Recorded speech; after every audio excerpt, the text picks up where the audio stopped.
తెలంగాణ సరిహద్దుల్లో భారీ ఎన్కౌంటర్ చోటు చేసుకుంది. మారేడుమిల్లిలో పోలీసులు మావోయిస్టుల మధ్య కాల్పులు జరిగాయి.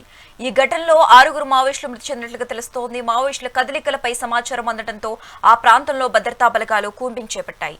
ఈ నేపథ్యంలో ఇరు వర్గాల మధ్య కాల్పులు చోటు చేసుకున్నాయి. మావోయిస్టుల కోసం కూంబింగ్ కొనసాగుతోంది.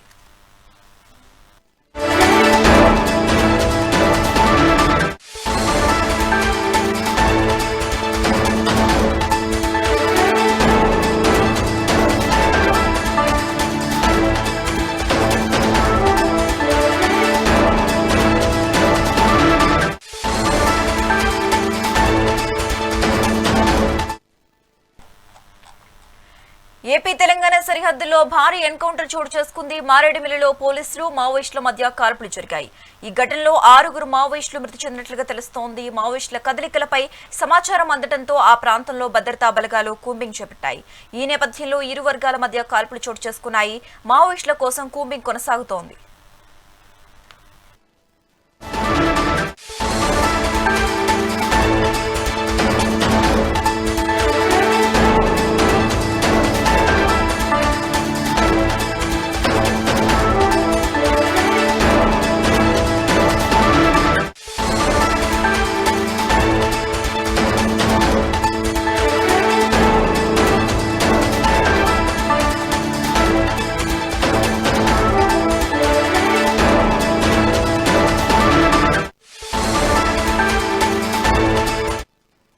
ఏపీ తెలంగాణ సరిహద్దుల్లో భారీ ఎన్కౌంటర్ చోటు చేసుకుంది. మారేడుమిల్లిలో పోలీసులు మావోయిస్టుల మధ్య కాల్పులు జరిగాయి.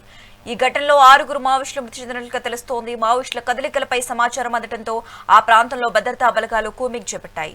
ఈ నేపథ్యంలో ఇరు వర్గాల మధ్య కాల్పులు చోటు చేసుకున్నాయి. మావోయిస్టుల కోసం కూంబింగ్ కొనసాగుతోంది.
ఆంధ్రప్రదేశ్లోని అల్లూరి సీతారామరాజు జిల్లా మారేడుమిల్లి టైగర్ జోన్ అటవీ ప్రాంతంలో భారీ ఎదురుకాల్పులు జరిగాయి. ఏపీ గ్రేహౌండ్స్, ఛత్తీస్గఢ్, ఒడిశా సరిహద్దు భద్రతా బలగాలు నిర్వహిస్తున్న కూంబింగ్ ఆపరేషన్ లో మావోయిస్టులు పోలీసులకు తారసపడ్డారు. అయితే ఉదయం 6 గంటల నుంచి 7 గంటల మధ్య జరిగిన తీవ్ర కాల్పుల్లో 6 మావోయిస్టులు మృతి చెందారు. వీరిలో ఒక కీలక మావోయిస్టు నాయకుడు హిడ్మా ఉన్నట్టు ప్రాథమిక సమాచారం అందింది. అలాగే ఆయన భార్య హేమ కూడా చనిపోయినట్లుగా తెలుస్తోంది. ఈ ఘటన ఏపీ, ఒడిశా, ఛత్తీస్గఢ్ సరిహద్దు ప్రాంతాల్లో మావోయిస్టుల కదలికలు మళ్లీ ఊపందుకున్న పరిస్థితుల్లో జరిగింది. గత కొన్ని నెలలుగా ఛత్తీస్గఢ్ లో ఆపరేషన్ కగర్ వంటి భారీ కూంబింగ్ దాడుల నుంచి తప్పించుకున్న మావోయిస్టు దళాలు ఏపీ సరిహద్దు అడవుల్లోకి చొరబడుతున్నట్లు ఇంటెలిజెన్స్ నివేదికలు ఉన్నాయి. మారేడుమిల్లి, రంపచోడవరం, దేవీపట్నం అటవీ ప్రాంతంలో మావోయిస్టుల ఉనికి గురించి సమాచారం అందుకున్న గ్రేహౌండ్స్ బలగాలు రాత్రి నుంచే ముట్టడి చేశాయి. మావోయిస్టులు ముందుగా కాల్పులు ప్రారంభించగా భద్రతా బలగాలు ఎదురుదాడి చేశాయి. ఈ కాల్పులో దాదాపుగా 6 మావోయిస్టులు అక్కడికి మృతి చెందినట్లుగా తెలుస్తోంది. ఇక ఇదే అంశానికి సంబంధించి మా చీఫ్ బ్యూరో భరత్ లైవ్ ద్వారా అందిస్తారు. భరత్. Good morning. ఏదైతే ఏఓబికి సంబంధించినంత వరకు ఆంధ్ర, ఒరిస్సా, ఛత్తీస్గఢ్ బోర్డర్ లో గత కొంతకాలం నుంచి కూడాను మావోయిస్టులు కదలికలు ఉన్నటువంటి నేపథ్యంలో ఇప్పటికే కగార్ లాంటి ఆపరేషన్ తరుణంలో మావోయిస్టులు తప్పించుకుంటూ తమ తమ ఉనికి ఎక్కడి నుంచి చాటుకునే ప్రయత్నం అయితే చేస్తున్నటువంటి పరిస్థితి అయితే చూడొచ్చు. మరి ముఖ్యంగా ఆంధ్రాకి సంబంధించినంత వరకు 2019 ఘటన తర్వాత పూర్తిగా కూడాను మావోయిస్టులు అనే వాళ్ళకి ఈ కగార్ లాంటి ప్రోగ్రాం పెట్టడం, ఏదైతే పూర్తిగా ఆంధ్ర, ఒరిస్సా, ఛత్తీస్గఢ్ కు సంబంధించిన బలగాలతో పూర్తిగా కూంబింగ్ ఆపరేషన్ చేసి అప్పుడున్నటువంటి మావోయిస్టులకు సంబంధించినంత వరకు కీలక నేతలు కానీ మావోయిస్టులు అంతటినీ కూడా ఆంధ్రప్రదేశ్ లో ఉన్నటువంటి ప్రాంతాలన్నింటినీ కూడా జల్లెడ పెట్టినటువంటి పరిస్థితి. ఆంధ్రప్రదేశ్ కు సంబంధించినంత వరకు కూడా కీలకంగా 11 మండలాలకు సంబంధించినంత వరకు మావోయిస్టులు కదలికలు ఉన్నటువంటి పరిస్థితుల్లో 11 మండలాలపై కూడా పూర్తిగా ఏదైతే అల్లూరు సీతారామరాజు జిల్లాకు సంబంధించినంత వరకు కూడా ఎస్పీ పూర్తిగా పటిష్టమైనటువంటి బందోబస్తు ఏర్పాటుతో పాటుగా ఆపరేషన్ చేసినటువంటి పరిస్థితి. ఏదైతే ఆంధ్ర, ఛత్తీస్గఢ్, ఒరిస్సాకు సంబంధించినంత వరకు మూడు ప్రాంతాలకు సంబంధించిన బలగాలు కూడా రంగంలోకి దించి మొత్తం అంతా కూడా కగార్లెట్ ఆపరేషన్లు చేసినటువంటి తరుణంలో మావోయిస్టులు ఉనికి వస్తున్నటువంటి తరుణంలోనే మావోయిస్టులు తమ ఉనికి చాటుకునేందుకు అనేక ప్రయత్నాలు చేస్తున్నటువంటి పరిస్థితి. ఈ నేపథ్యంలోనే ఈవేళ ఉదయాన్న తెల్లవారుజామున 4:30-5 ప్రాంతంలో ఏదైతే సుకుమా జిల్లాకు సంబంధించినంత వరకు ఎర్రవర అనే ఏరియాలో పోలీసులకి మావోయిస్టులకి ఎదురుపడడంతో ఒక్కసారిగా ఫైర్ ఓపెన్ అయినటువంటి పరిస్థితి, మావోయిస్టులు కాల్పులు జరిపినటువంటి సిచ్యువేషన్. ఈ నేపథ్యంలో పోలీసులు కూంబింగ్ ఆపరేషన్ లో ఉన్నటువంటి వాళ్ళు కూడా పూర్తిగా ఫైర్ చేసినటువంటి తరుణంలో 6 మావోయిస్టులు మృతి చెందారంటూ కూడా ప్రాథమికంగా సమాచారం అందుతున్నటువంటి పరిస్థితి అయితే కనిపిస్తా ఉంది. దీనికి సంబంధించినంత వరకు కూడా కీలక నేత, మావోయిస్టులకు సంబంధించినంత వరకు కీలక నేత మృతి చెందారంటూ కూడా సమాచారం అందుతున్నటువంటి సిచ్యువేషన్ అయితే చూడొచ్చు. మావోయిస్టులకు సంబంధించినంత వరకు కూడా గత కొంతకాలం నుంచి కూడాను ఏరువేత కొనసాగుతున్నటువంటి పరిస్థితి.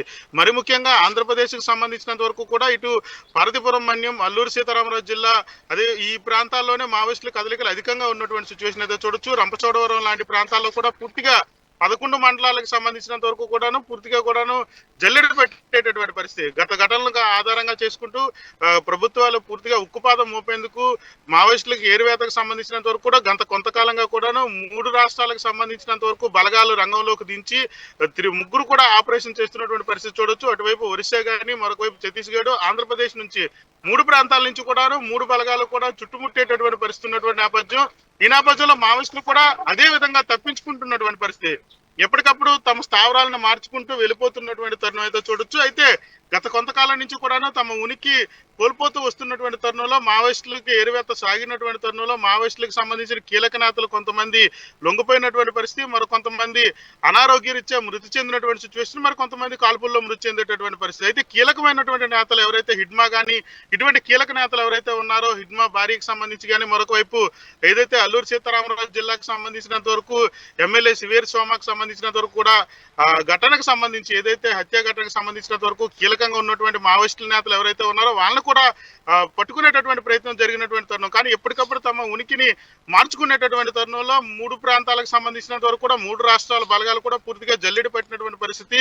మరి ముఖ్యంగా మావోయిస్టులు ఏరువేత ప్రప్రథమంగా అధికంగా ఉన్నటువంటి ప్రాంతాల్లో ఉన్నటువంటి వాళ్ళని కూడా పూర్తిగా తమ ఉనికి కోల్పోతున్నటువంటి తరుణంలో మరొకసారి మావోయిస్టులు తమ ప్లేస్ మారేటటువంటి తరుణంలో ఈ కూంబింగ్ ఆపరేషన్ చేస్తున్నటువంటి భద్రతా బలగాలకి ఎదురుపడడంతో ఒకసారిగా మావోయిస్టులు కాల్పులు జరిపినటువంటి తరుణంలోనే పోలీసులు కూడా చేసినటువంటి పరిస్థితి. ప్రజెంట్ అయితే మాత్రం కాల్పులు కొనసాగుతున్నాయనే సమాచారం అందుతున్నటువంటి పరిస్థితి. ఇంకా మావోయిస్టులకు సంబంధించినంత వరకు 6 మృతి చెందారనే సమాచారం అందుతున్నప్పటికీ కూడాను పూర్తిగా ఆపరేషన్ పూర్తవలేనటువంటి పరిస్థితి అయితే కొనసాగుతుంది. ఇంకా కాల్పుల మోత మన్యం జిల్లాలో కనిపిస్తుందని చెప్పుకోవచ్చు. ఒకవైపు మంచు, మరొక వైపు పోలీసులు కానీ ఇటు మావోయిస్టుల మధ్య ఎదురు కాల్పులతో ఒక్కసారిగా ఏదైతే ఏజెన్సీ ప్రాంతాలన్నీ కూడా వేడెక్కిపోయినటువంటి పరిస్థితి. మరి ముఖ్యంగాను గత కొంతకాలం నుంచి కూడా కూంబింగ్ ఆపరేషన్ జరుపుకుంటూ వస్తున్నటువంటి తరుణంలో పెద్దగా ఉన్నటువంటి తమ ఉనికి కోల్పోతున్నటువంటి మావోయిస్టులు ఉనికి చాటుకునే ప్రయత్నాలు కూడా పెద్ద ఎత్తున చేస్తున్నటువంటి తరుణం. దానికి సంబంధించినంత వరకు కూడా భద్రతా బలగాలు పూర్తిగా దాన్ని నిలువరిస్తూ వస్తున్నటువంటి తరుణంలో ఈ రోజు ఉదయాన్న ఎదురుపడినటువంటి పరిస్థితి. కీలక నేత మృతి చెందారనే సమాచారం అందుతున్నప్పటికీ కూడా పూర్తిగా భద్రతా బలగాలకు సంబంధించినంత వరకు ఆపరేషన్ పూర్తయిన తర్వాత పూర్తి వివరాలు అయితే బయటకు వచ్చే అవకాశం అయితే కనిపిస్తుంది. దీనికి సంబంధించినంత వరకు కూడా సుకుమా జిల్లా ఎస్పీ స్పందించి ప్రెజెంట్ అయితే కాల్పులు జరుగుతున్నాయంటూ కూడా చెప్తున్నటువంటి సిచ్యువేషన్ అయితే చూడొచ్చు. అయితే ఇక్కడ ఈ మావోయిస్టులు ఎంతమంది ఉండొచ్చు అంటారు? అయితే మరోవైపు ఈ మావోయిస్టులు దాదాపుగా ఇప్పుడు మనకి 6 మంది వరకు చనిపోయినట్లుగా సమాచారం అందుతోంది. అయితే మిగతా మావోయిస్టులు ఎవరైతే ఉన్నారో ఇప్పుడు వాళ్ళు ఎక్కడున్నారు ఏంటి అనేది సమాచారం ఉందా మన దగ్గర ఏమన్నా? మావోయిస్టులకు సంబంధించినంత వరకు కూడా కీలకంగా ఏదైతే ప్రధానంగా ఉమ్మడి ఆంధ్రప్రదేశ్కి సంబంధించి ఏదైతే ఇప్పుడు తెలంగాణకు సంబంధించినంత వరకు తెలంగాణ, ఆంధ్రప్రదేశ్, ఛత్తీస్గఢ్, ఒరిస్సా ఈ ప్రాంతాలకు సంబంధించి గిరిజన ప్రాంతాలు ఏవైతే ఉన్నాయో వాటినే టార్గెట్ గా చేసుకున్నటువంటి అవే ఆవాసాలుగా ఏర్పాటు చేసుకుంటూ మావోయిస్టులు గత కొంతకాలంగా కూడా జీవనం కొనసాగినటువంటి పరిస్థితి. కీలకంగా ఉన్నటువంటి బలిమెల గాని, మరొక వైపు సీలేరు, అటువైపు రంపచోడవరం, తెలంగాణకు సంబంధించినంత వరకు భద్రాద్రి కొత్తగూడెం లాంటి జిల్లాలకు సంబంధించినంత వరకు మావోయిస్టులు పట్టున్నటువంటి ప్రాంతాలుగా చెప్పుకునేటటువంటి పరిస్థితి. మరొకవైపు చింతపల్లి, పార్వతీపురం మన్యం కానీ, అటువైపు ఒరిస్సాలో సుక్మా జిల్లాకు కానీ, మరొకవైపు ఛత్తీస్గఢ్ లాంటి ప్రాంతాల్లో తమకి పట్టున్నటువంటి ప్రాంతాలుగా ఉన్నటువంటి పరిస్థితి. గిరిజన ప్రాంతాల్లో ఉన్నటువంటి గిరిజనుల్ని తమ వైపు తిప్పుకుంటూ పోలీసులకు ఉన్నటువంటి నిఘా వ్యవస్థను పూర్తిగా విచ్ఛిన్నం చేస్తూ మావోయిస్టులు తమ ఉనికి కొనసాగించేటటువంటి పరిస్థితి. అయితే గత కొంతకాలం నుంచి కూడాను ఏవైతే మావోయిస్టు చర్యల నేపథ్యంలో ఎవరైతే తమకు అనుకూలంగా ఉన్నటువంటి గిరిజనుల్ని చంపేయడంతో పాటుగా వాళ్ళకి అనుకూలంగా పనిచేయలేనటువంటి వాళ్ళని బెదిరించడం లేదా అడవుల్లోకి తీసుకెళ్లిపోయి కాల్ చేసినటువంటి ఘటనతో ఒక్కసారిగా గిరిజన ప్రాంతాల్లో ఉన్నటువంటి వాళ్ళకి కూడా పూర్తిగా మావోయిస్టుల మీద వ్యతిరేకత వచ్చేటటువంటి తరుణంలో దాన్ని పూర్తిగా భద్రతా బలగాలు క్యాష్ చేసుకున్నటువంటి సిచ్యువేషన్ చూడొచ్చు. గత కొంతకాలం నుంచి ఏదైతే ఈ ఉమ్మడి రాష్ట్రాలకు సంబంధించినంత వరకు కూడా ఛత్తీస్గఢ్, ఇటు ఒరిస్సా కానీ, మరొక వైపు తెలంగాణ, ఆంధ్రప్రదేశ్ బోర్డర్ లో ఉన్నటువంటి అన్ని ప్రాంతాలకు సంబంధించిన భద్రతా బలగాలని రంగంలోకి దించడం, ఆపరేషన్ కగార్ లాంటి కీలకమైనటువంటి ఆపరేషన్ చేసేటటువంటి తరుణంలో మావోయిస్టులు తమ ఉనికి కోల్పోయినటువంటి పరిస్థితి. కీలక నాయకులు మృతి చెందినటువంటి సిచ్యువేషన్ చూడొచ్చు. అదేవిధంగా సమాచారం ఇచ్చే వ్యవస్థ పూర్తిగా కోల్పోయినటువంటి పరిస్థితిలో మావోయిస్టులు తమ ఉనికిని కోల్పోతున్న తరుణం, క్రమేపీ తగ్గుతున్నటువంటి తరుణం అయినప్పటికీ కూడా కీలకమైన నేతలు మావోయిస్టులు ఉన్నటువంటి నేతలు ఎక్కడైతే పోలీసులు ఎక్కడి నుంచి వస్తున్నారో, భద్రతా బలగాలు ఎటువైపు నుంచి వస్తున్నాయని సమాచారం తెలుసుకుంటూ టెక్నాలజీ కూడా వాళ్ళు అప్డేట్ చేసినటువంటి తరుణంలో తమ స్థావరాలు మార్చుకుంటూ వచ్చేటటువంటి పరిస్థితి. గత కొంతకాలం నుంచి కూడా ఎదురు పరిస్థితుల్లో కాల్పులు జరగడం, మావోయిస్టులు మృతి చెందుతున్నటువంటి ఘటన, మావోయిస్టులు ఉనికి కోల్పోతున్నప్పటికీ కూడాను సుక్మా జిల్లాకు సంబంధించి ఒరిస్సా కానీ, ఛత్తీస్గఢ్ లాంటి ప్రాంతాల్లో పూర్తిగా మావోయిస్టులకు సంబంధించినంత వరకు కూడా ఆపరేషన్ జరుగుతున్నప్పటికీ కొంత అటవీ ప్రాంతం ఉన్నటువంటి పరిస్థితుల్లో మావోయిస్టులు తప్పించుకునేటటువంటి ప్రయత్నాల్లో ముందంజలో ఉన్నటువంటి పరిస్థితి. ఎందుకంటే మావోయిస్టులకి అణువణువు ఏదైతే ఆంధ్రప్రదేశ్లో కానీ, ఇటు తెలంగాణ, అటు ఛత్తీస్గఢ్, మరొక వైపు ఒరిస్సా ఈ 4 రాష్ట్రాలు కలిపి ఉన్నటువంటి ప్రాంతాల్లో గిరిజన ప్రాంతాలు పూర్తిగా అణువణువు మావోయిస్టులకు తెలిసినటువంటి పరిస్థితి. 30 నుంచి కూడా మావోయిస్టులుగా కొనసాగుతున్నటువంటి పరిస్థితులు అణువణువు తెలిసేటటువంటి పరిస్థితి. పోలీసులు ఎటువైపు నుంచి వస్తారు, ఎటువైపు నుంచి తప్పించుకునేటటువంటి ప్రయత్నాలు ఉంటాయని దానిపై కూడా అణువణువు తెలిసేటటువంటి కొట్టుకుంటూ వెళ్తున్నటువంటి పరిస్థితి. అయితే బలగాల ఈ కాల్పులకు సంబంధించినంత వరకు కూడా దళాలకు సంబంధించి కీలకంగా దళాల కోసం మాట్లాడుకున్నటువంటి పరిస్థితుల్లో ఇప్పటికే గాలికొండ దళం అంటూ కూడా కొన్ని దళాలు ఒక్కొక్కటిగా, గణేష్ దళం అంటూ కూడా ఒక్కొక్కటిగా బయటకు రావడం, అవి అప్పటికప్పుడే కనుమరుగైపోయినటువంటి పరిస్థితి. కానీ వాళ్ళ వచ్చేసరికి 40 నుంచి 120 మంది వరకు ఒక దళాల్లో ఉన్నటువంటి పరిస్థితి ఉంటుంది. ఆ 40 మందిలో కూడా కీలకంగా ఎవరైతే కీలక నాయకులు ఉంటారో నాయకులు కానీ, ఆ కింద ఉన్నటువంటి సీనియర్స్, ఆ కింద జూనియర్స్, అంటే మూడు అంచెల భద్రత కూడా ఏర్పాటు చేసుకుంటున్నటువంటి పరిస్థితి. ఈ నేపథ్యంలో ఎవరు మృతి చెందారు, 6గురికి సంబంధించినంత వరకు మృతి చెందినటువంటి పరిస్థితిలో కీలక నేత కూడా మృతి చెందారని సమాచారం అందుతున్నప్పటికీ కూడాను 40 మంది ఈ దళంలా ఉన్న 20 మంది ఉన్నారా? ఎందుకంటే గత కొంతకాలం నుంచి బలిమెల లాంటి ఘటన తర్వాత దళాలు విచ్ఛిన్న అధికంగా ఎవరు కూడా మావోయిస్టులు ఒక ప్రాంతంలో ఉండొద్దంటూ కూడా వాళ్ళకు ఉన్నటువంటి సమాచారం మేరకు ఎక్కువ దళాల కింద ఉండకుండా ఒక్క దగ్గరే గుమ్ముగా ఉండకుండా కూడాను దళాలు విచ్ఛిన్నమవుతున్నటువంటి పరిస్థితి. సీనియర్ నాయకులకు సంబంధించినంత వరకు కేడర్ వైజ్ గా వాళ్ళకి దళాలు ఇచ్చేసినటువంటి సిచ్యువేషన్ లో ఎంతమంది ఉన్నారు, ఈ దళంలో ఎంతమంది ఎదురయ్యారు, కాల్పులు ఎప్పటి నుంచి కొనసాగుతున్నాయి, ఎంతమంది 6గురు మృతి చెందారు అని సమాచారం అందుతున్నప్పటికీ కూడా ఇంకెవరైనా మృతి చెందారా, ఇటు పోలీసులకు సంబంధించినంత వరకు ఈ కూంబింగ్ ఆపరేషన్ ఎప్పటి నుంచి స్టార్ట్ అయింది, కీలకమైనటువంటి సమాచారం ఎప్పుడు అందిందనే దానిపై ఇంకా పూర్తి వివరాలు బయటకు రావాల్సినటువంటి పరిస్థితి ఉన్నప్పటికీ కూడా ఏదైతే మావోయిస్టులకి సంబంధించినంత వరకు ఈ దళ వ్యవస్థ ఏదైతే ఉంటుందో ఈ దళాలు ఎప్పటికప్పుడు తమ స్థావరాలు మారుస్తున్నటువంటి పరిస్థితి. ఈ రోజు ఈ ఒక ప్రాంతంలో ఆంధ్రప్రదేశ్ లాంటి ప్రాంతాల్లో ఉంటే మరుసటి రోజు అటువైపు తెలంగాణ కానీ, లేకపోతే ఇటు ఛత్తీస్గఢ్ కానీ, లేకపోతే ఒరిస్సా కానీ అప్పటికప్పుడు ప్లాన్ ఆఫ్ యాక్షన్ ఉంటున్నటువంటి సిచ్యువేషన్ ఉంటుంది మావోయిస్టులకు సంబంధించినంత వరకు. ఈ నేపథ్యంలోనే ఉదయాన్న ఎందుకంటే చీకటి తరుణంలో ఆ టైంలోనే దళాలు తమ స్థావరాలు మార్చుకునేందుకు అనువుగా ఉన్నటువంటి సమయం. ఆ సమయంలోనే వెళ్తున్నటువంటి తరుణంలో పోలీసులు కూంబింగ్ ఆపరేషన్ సంబంధించినంత వరకు భద్రతా బలగాల పైన మావోయిస్టులు కాల్పులు జరపడం, మావోయిస్టుల పైన దళగాలు జరిపినటువంటి పరిస్థితి. ఇప్పటికీ కూడా కాల్పులు కొనసాగుతున్నాయని చెప్తున్నటువంటి సిచ్యువేషన్ అయితే చూడొచ్చు. 6 అయితే మృతి చెందారని సమాచారం అందుతున్నప్పటికీ కూడాను కీలకమైన నేత మృతి చెందారంటూ కూడా చెప్తున్నటువంటి సిచ్యువేషన్. అయితే ఇప్పటికీ అయితే మాత్రం ఆపరేషన్ కొనసాగుతుంది. ఆపరేషన్ పూర్తయిన అనంతరం కూడాను ఎంతమంది మృతి చెందారు, ఎవరి దగ్గర నుంచి ఎంతెంత వరకు తీసుకొచ్చారు, ఈ దళ సభ్యులు ఎంతమంది ఉన్నారనే దానిపై కూడా కీలకమైనటువంటి విషయాలు తెలిసే అవకాశం అయితే కనిపిస్తా ఉందని చెప్పొచ్చు. ఈ కాల్పులు అనేవి ఎన్ని గంటలకు స్టార్ట్ అయ్యాయి, ఎన్ని గంటలకు ముగిసింది? మరోవైపు ఎన్కౌంటర్ ఏదైతే ఇప్పుడు స్పాట్ ఉందో అక్కడ నుంచి ఆయుధాలు కానీ మందుగుడు సామగ్రిని కానీ ఏమైనా స్వాధీనం చేసుకున్నారా? గత కొంతకాలం నుంచి కూడాను భద్రతా బలగాలు మావోయిస్టులకు సంబంధించినంత వరకు కీలక డంపింగ్ యార్డ్లు అంటాం, దానికి సంబంధించిన డంప్స్ ని ఇప్పటికే స్వాధీనం చేసుకున్నటువంటి పరిస్థితి. రాకెట్ లాంచర్స్ కానీ, ఇటు ల్యాండ్ మైన్స్ కానీ, పిస్టల్స్ లో ఉండేటటువంటి బుల్లెట్స్ కానీ ఎప్పటికప్పుడు స్వాధీనం చేసుకుంటూ భారీ డంప్స్ ను కూడా పోలీసులు స్వాధీనం చేసుకుంటూ వచ్చే భద్రతా బలగాలు స్వాధీనం చేసుకుంటూ వస్తున్నటువంటి తరుణం. అయితే ఉదయాన్న ఎందుకంటే మావోయిస్టులకు సంబంధించిన కూడాను ఉనికిని కోల్పోతున్నటువంటి పరిస్థితుల్లో తమ ఉనికిని చాటుకునేందుకు అప్పుడు ఏ రోజుకి ఆ రోజే ప్లేస్ మారేటటువంటి పరిస్థితి ఉంటుంది. దళాలన్నీ కూడా ఒక ప్రాంతంలో నిశ్చితంగా ఉండిపోవడం అంటూ జరగదు. ఒక ప్రాంతంలో వచ్చి ఉంటూ మరొక ప్రాంతానికి వెళ్ళిపోయేటటువంటి పరిస్థితి ఉంటుంది. గత కొంతకాలంగా కూడా భద్రతా బలగాలు అత్యధికంగా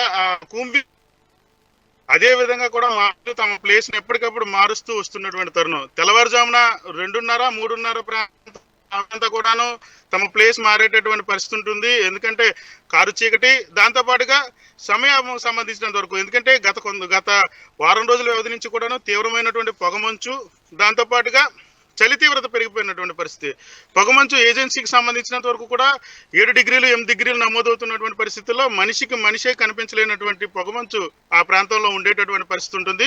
ఈ నేపథ్యంలో ఇదే అనువుగా చేసుకుంటూ తెల్లవారుజామున 3:30 ప్రాంతంలో ఈ దళం అంటూ బయలుదేరినటువంటి సిచ్యువేషన్ చూడొచ్చు. దళానికి సంబంధించి 10 మంది అయినా ఉండొచ్చు, 20 మంది అయినా ఉండొచ్చు. అంటే దళానికి ఇంతమంది ఉండాలంటూ కూడా నియమం లేనటువంటి పరిస్థితి. ఎందుకంటే గత కొంతకాలం నుంచి కూడా వాళ్ళు ఉనికిని కోల్పోతున్నటువంటి పరిస్థితుల్లో దళ సభ్యులు కూడా తగ్గుతూ వస్తున్నటువంటి తరుణం. ఈ నేపథ్యంలోనే దళాలకు విచ్ఛిన్నం అయిపోకుండా దళాలకు సంబంధించినంత వరకు కూడా కీలకమైన నేతలకు బాధ్యతలు అప్పచెప్పినటువంటి సిచ్యువేషన్ లో దళానికి సంబంధించి కొంతమంది కీలక నేతలతో పాటుగా మిగిలినటువంటి ఎవరైతే సీనియర్ క్యాడర్ కానీ వెళ్తున్నటువంటి పరిస్థితి. ఈ రోజు ఉదయాన్న వేకోజామున ఏదైతే 3:30 నుంచి 4:30 ప్రాంతంలో వీళ్ళు ప్లేస్ మారేటటువంటి పరిస్థితుల్లో గ్రే హౌండ్స్ ఏదైతే ఆపరేషన్ చేసేటటువంటి పరిస్థితి. పోలీసులు కూడా పూర్తి స్థాయిలో, భద్రతా బలగాలు కూడా పూర్తి స్థాయిలో మావోయిస్టుల ఏరివేత గత కొంతకాలం నుంచి కూడా హై స్పీడ్ గా చేస్తున్నటువంటి సిచ్యువేషన్ చూడొచ్చు. తెలంగాణ కానీ, ఆంధ్ర కానీ, ఛత్తీస్గఢ్, మరొక వైపు ఒరిస్సా కూడా అగ్రెసివ్ గా వెళ్తేటటువంటి పరిస్థితి. మావోయిస్టులను ఏరివేత పూర్తి చేయాలి, మావోయిస్ట్ అయిన వారు లేకుండా ఉండాలంటూ కూడా గత కొంతకాలం 4 రాష్ట్రాలకు సంబంధించిన భద్రతా బలగాలు కూడా పూర్తిగా కూంబింగ్ ఆపరేషన్ చేస్తున్నటువంటి తరుణంలో ఎప్పటికప్పుడు ఎదురవుతున్నటువంటి పరిస్థితుల్లో పోలీసులు కూడా కీలకంగా ఏదైతే అర్ధరాత్రి సమయాల్లోనే వీళ్ళు ప్లేస్ మారే అవకాశం ఉన్నటువంటి నేపథ్యంలో కూంబింగ్ కూడా ఎప్పటికప్పుడు పెంచుతున్నటువంటి తరుణంలో ఈ రోజు సుకుమా జిల్లాకు సంబంధించిన వరకు కూడా కూంబింగ్ జరుగుతున్నటువంటి పరిస్థితుల్లో ఉదయాన్న ఆ ప్రాంతంలో మావోయిస్టులు ఎదురుపడడం, మావోయిస్టులే ఫైర్ ఓపెన్ చేసినటువంటి పరిస్థితి, కాల్పులు జరిపినటువంటి పరిస్థితి. ఆ నేపథ్యంలో పోలీసులు కూడా కాల్పులు చేస్తున్నటువంటి సిచ్యువేషన్. అయితే ఈ దళానికి సంబంధించినంత వరకు కీలకమైనటువంటి నేత ఎవరు అనేది అయితే ఇంకా క్వశ్చన్ మార్క్ చేస్తున్నటువంటి పరిస్థితి చూడొచ్చు. ఎంతమంది ఉన్నారు ఈ దళానికి సంబంధించి, ఈ దళానికి సంబంధించినంత వరకు కూడా ఏం తీసుకెళ్లారు, వెపన్స్ కి సంబంధించి కానీ, ఆయుధాలకు సంబంధించి కానీ ఎటువంటి ఆయుధాలు వాడుతున్నారు అనే దానిపై కూడా వాళ్ళకి ఎవరైతే మృతి చెందినటువంటి వాళ్ళ దగ్గర ఆయుధాలు స్వాధీనం చేసుకున్న అనంతరం కూడాను వారి దగ్గర ఏమైనా ఇంకా ఆయుధాలు ఉన్నాయా, డంప్ ఏదైనా ఉన్నదా అనే దానిపై కూడా పోలీసులు ఉన్నటువంటి భద్రతగా పెట్టేటటువంటి సిచ్యువేషన్ అయితే చూడొచ్చు. Okay, right. Thanks for the updates, Bharat.